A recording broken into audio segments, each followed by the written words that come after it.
Mostly, ano po ba ginagawa ng restaurant attendant po dyan sa barko? Hey guys, it's me again, Jed, and welcome back for another episode of Question and Answer portion coming from JJ.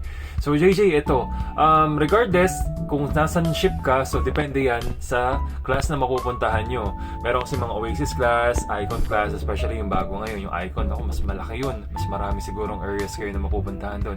So take note, the smaller the ship, syempre, mas lesser yung mapupuntahan nyo na stations and mapapagtatrabuhan nyo. Same thing sa pag napunta ka ng bigger ships, like mga Oasis class and Icon class, yung mga Quantum, mas marami kayong mapupuntahan ng mga stations kung saan kayo pwedeng ma-assign. So, by rotation yan, guys. And to be honest, pagdating nyo on board, especially sa mga first timers, wala kayong idea kung saan kayo mapupunta talaga. Depende na lang kung sino yung papalitan nyo, sino yung mga umuwi, saan silang department, and saan sila naka-assign that time. Kayo yung magre-relieve nun. So, usually naman yan, pag nasa windjammer kayo, syempre, refill ng lines, maglilinis kayo, magro-roll up kayo ng mga silvers and all. Syempre, cleanliness and food, sanitations and safety, ganyan. Pag nasa windjammer kayo.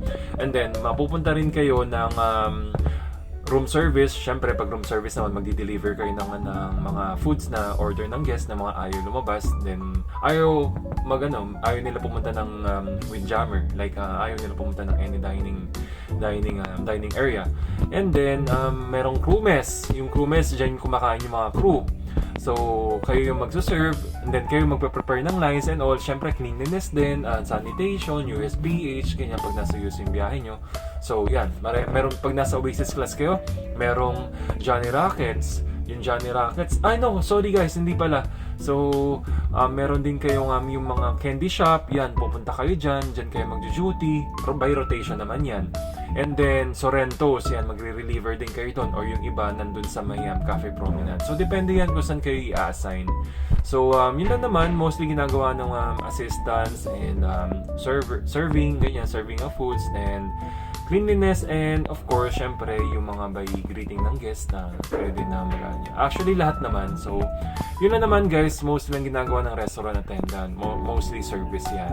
And marami silang ginagawa and talagang sobrang busy ang mga yan.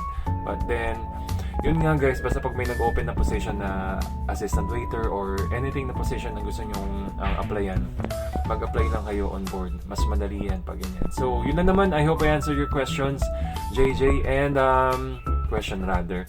And if you guys have more questions, comment down below and I'll get back to your question as soon as I can. Thank you guys for watching. Bye-bye!